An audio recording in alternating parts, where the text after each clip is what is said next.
Hey guys, I'm Dimension Jumper, and today I'll be doing my top 5 improvements to the Legend of Zelda Tears of the Kingdom.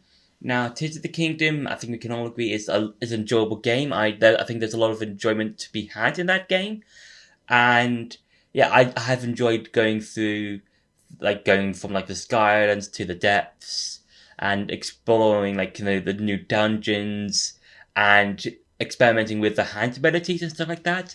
But it does have, there are some parts where I feel like that could have been improved in my opinion, and yeah, this is what this video is going to be about. So yeah, so for number 5 is have the sages be less chaotic, and what I mean by this is that once you acquire one of the sage abilities, so Tulin, Riju, Sidon, or the other one, I forgot his name, um, they all can appear on you or around you, and you can access one of their abilities by standing close to them and pressing the A button.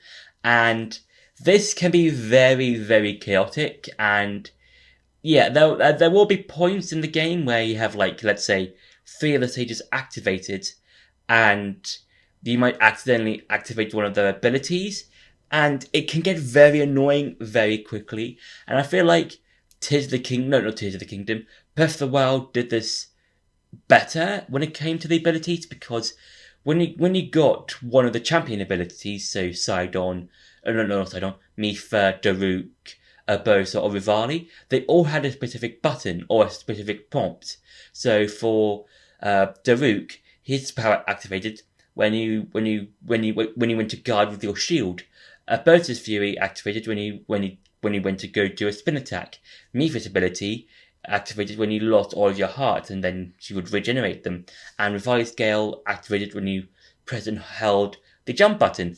But with the sages, it just felt very, just, I don't know, just very, very chaotic, and just, I felt it's just, could have been polished a bit more, maybe.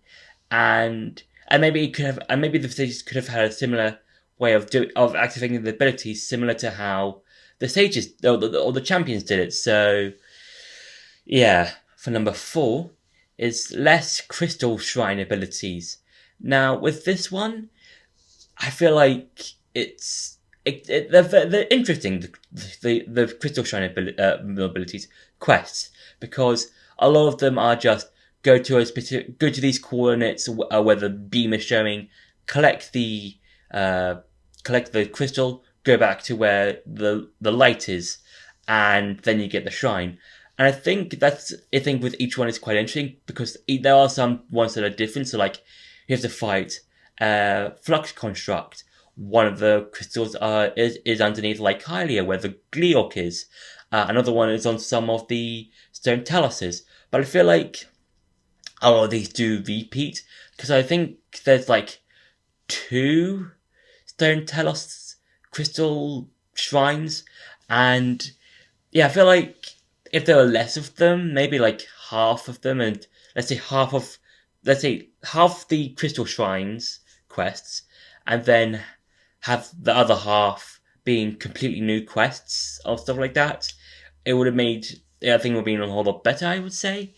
So yeah, they're still fun to go and collect. I think I think they just repeat a whole lot. So yeah, for number 3, it's having more lore to the Sky Islands. Now, the Sky Islands, I think, are an interesting part of the game. I think they do help with exploration and fighting the different enemies that you can find up there. I think they're fun. I think when it comes to the lore as a whole for Tears of the Kingdom, I don't think they're explained that well. It's just that, oh, they just appeared or something like that, and then that's it. And yeah, at least with Skyward Sword, when it came to the Sky Islands, there is some lore behind it, and yeah, because of the whole war for the Triforce, that sort of thing in Skyward Sword, and with Tears of the Kingdom, it's just, uh, uh and yeah, I think it's because you could say they appeared when the Sky Barrier disappeared when Ganondorf launched Hyrule Castle into the air and stuff like that. So you could say that, but yeah, maybe if we had like how do they get into the sky, that sort of stuff, then maybe something could be something like that. So yeah. For number 2, is more things to do within the Sky Islands. Now the Sky Islands, as I did before, they're fun, but I think that with the lore behind them and how they got into the sky and stuff like that could be added on. But I feel like we could have seen more things to do in the Sky Islands. And this is me saying that because like even though Skyward Sword is my favorite game, that I feel like that could be a bit hypocritical. I would say, like, oh, the Sky Islands there could be more stuff to do within the Sky Islands, even though Skyward Sword, my favorite game, has the exact same thing or something like that. But like, I feel like with the Sky Islands and Tears of the Kingdom, there are I think I'm just coming from like the main Sky Island you see, so like the Great Sky Island, and I feel like we could have that's an awesome island. I think we could have seen more islands like that instead of just seeing, oh, here's some islands with a Gleeok, here's one with a flux construct, here's one with some shrines and stuff like that. I just feel like, again, there's a lot of repeating islands, and some of them are fine and fun to find around and stuff like that. Just repeats. At least with Skyward Sword, there are some islands that are different. Like you've got the bamboo minigame island, where one of the I think the item check person's dad is at the bamboo island where you can do that mini game, and then you've got the clown one. I think the one with the balloons and the cannon and stuff like that. At least I can differentiate the different islands and stuff like that within Skyward Sword. A lot of the islands in Tears of the Kingdom are just, here's one with a Gleeok, here's one with a flux construct, here's one with a shrine, and it's in a gigantic sphere that can move about. So yeah, more stuff would have been fine. Maybe like an excavation team, maybe like a Skyland team could go into the sky and do some exploration, maybe. So yeah. And for number 1 is more of Ganondorf. Now, I think Ganondorf is awesome in this game. I think he's a good villain. I just think we don't get to see as much of him as I would have liked to, because you only see him within a few cutscenes, and he only interacts with Link 3 times. The first being at the very start of the game, the second being when you're at Hyrule Castle once you've finished all of the dungeons, and the last time when you fight him.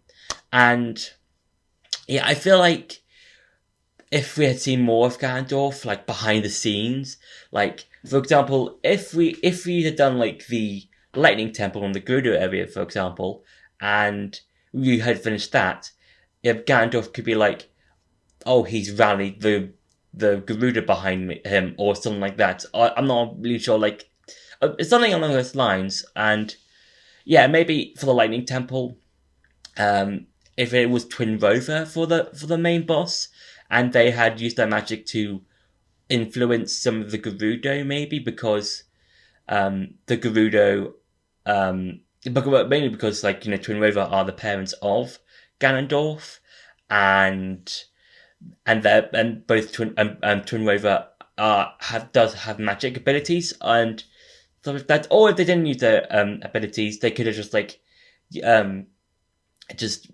could have just brought in some of like the Gerudo to their side to fight for Ganondorf, maybe.